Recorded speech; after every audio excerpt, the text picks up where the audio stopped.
Good morning, and welcome to the memorial service and celebration of William Grant Nielsen. On behalf of Matthew, Megan, Josh, and Lynn, who this morning unfortunately passed away and has gone to be with Grant, we'd like to welcome you to the celebration.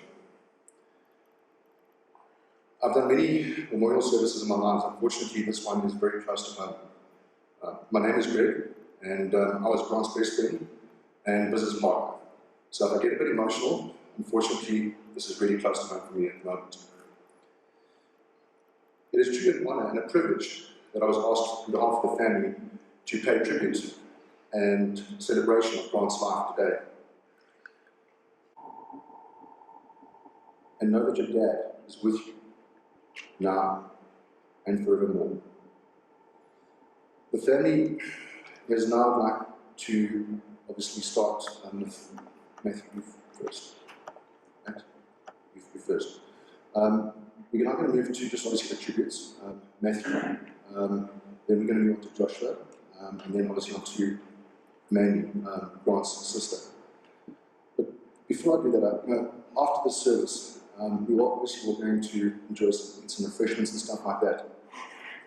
And 2 weeks before Grant's crossing and passing, we had quite an in-depth, about a week ago, we had quite an in-depth discussion about death for some reason. And I actually said to Grant, listen, it's coming up to Christmas, bud. Myself and Ursula, who is here today, I said, Grant, it's coming up to Christmas. Do we have to be so morbid about stuff? Can we not rather celebrate life? And he said to me, no, but Greg, you misunderstand. He said, if I had to die now, I would probably die the happiest man alive. I said, Grant, again, can we just change the topic here, because it's a little bit morbid. And Grant, being as persistent as he was, he said to me, Greg, I found peace. I have never felt so much peace in my life. He said, glad at me, I have never been happier in all my life. He said, my boys, Megan, Josh, and Matthew, my relationship's back on track. And he said, even the business is fine. He said, Greg, if I died today, I would be the happiest man on the planet. I didn't realize that 8 days later those words would be so true. But at least I have solace and comfort in my heart, knowing that when Grant did cross and pass away, that he was at peace.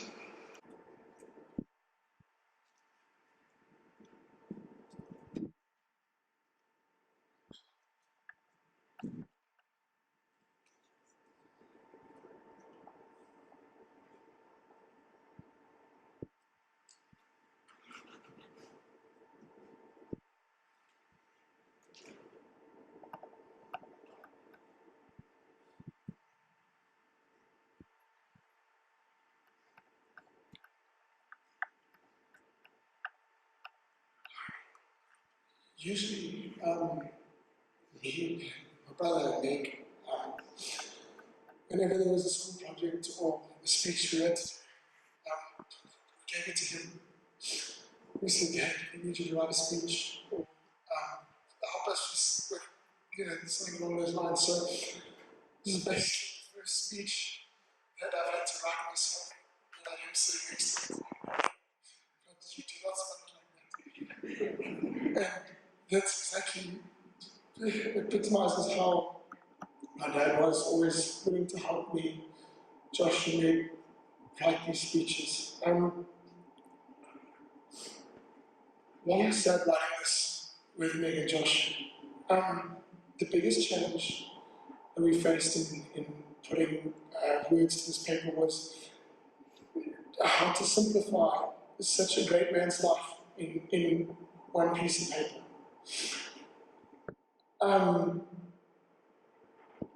So we started with saying that all of you sitting here know how much love meant to my dad. I mean, love, as Greg mentioned, love was just everything. Without love and without family, you could have everything else in the world. It didn't matter to my dad, because to him, love was the number one thing that got us through all the problems that this family had faced. Another Greg touched on was it was compulsory for you to say I love you at the end of every goodbye. You had to say to my dad, I love you. And at the beginning of every hello, you had to give him a big kiss and a big hug. You had to give him the biggest hug, and he would hug you every time like it was the last time he was going to hug you. My dad was such a fighter in life and in everything he did, and even when recently he had so little, he still managed to give myself, Megan and Josh, the world. I mean, he still managed to find a way to help me in the smallest ways. I don't want to make this whole speech about being sad, because I know, and as Greg said, for some reason I've had a lot of chats recently to my dad about the past, and he said that, Maddie, you make sure that when I'm gone, that you celebrate with the people that we all love my passing, and you don't be sad for 1 minute, because you need to celebrate the life that I have lived. So I just wanted to bring up a few things that I will remember about him. First thing is the thing that I'm sure a lot of you, if you were in business either with my dad or you were a friend, or I know my friends got this a lot, and especially myself. And I know Luke as well got this a lot, but it was the look. And a lot of the times, you were at a dinner with my dad, or you were at a lunch, and you had said something out of turn, or you had said something wrong that he wasn't happy with, and you would get a little kick, and you would get the look. And it was just the look that you knew when you got home, you were going to get a serious talking to. And I think a lot of people experience this look, none more so than myself.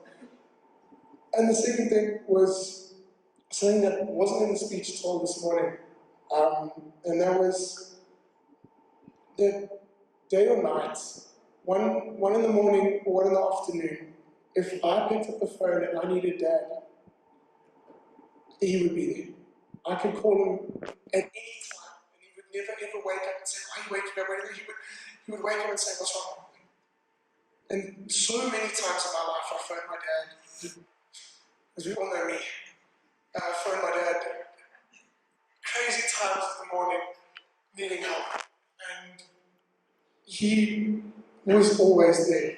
And he not once did he say no. He got up and he came to my aid every single time, and I will never forget that. I will never forget that my dad never, ever, ever let me down in anything that I asked of him. So I'm not going to make this too long. I'm just going to say that I miss you. You were my best friend, and I'm also just going to say goodbye to Glenn. And Dad, I don't believe you've given me strength to say this, but I love you with every piece of me. You were my solace and my moral compass and everything that I needed in life. You were there. So, thank you. I love you.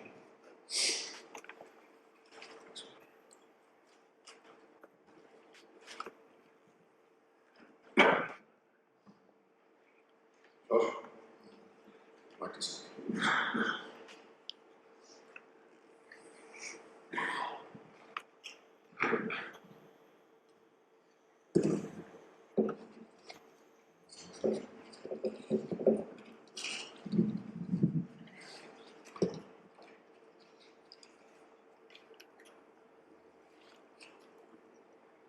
My father, William Grant Nielsen, used to constantly tell me how he was infatuated by the inexhaustible variety that life had to offer, and how there were endless possibilities to explore. And for me, that sums his life up pretty damn well. Never satisfied with an orthodox life, my father sought adventure. Not the hiking kind of adventure or the jogging type of adventure, but rather the lads, where's the nearest bar type of adventure. When a tragedy of this magnitude occurs, the fragility of life is put on full display. If you live each day as if it were your last, one day you'll most certainly be right. My father once told me. Guided by love, but guided by knowledge. He was never caught in the expectation of living, but rather he lived. As any father and son, we fought on occasion. And you guys, third time hearing this today, sorry. No matter how bad the fight, we would always end the dispute with, I love you, God bless. He was, without a shadow of a doubt, the single most hopeful and generous man I've ever had the privilege of knowing.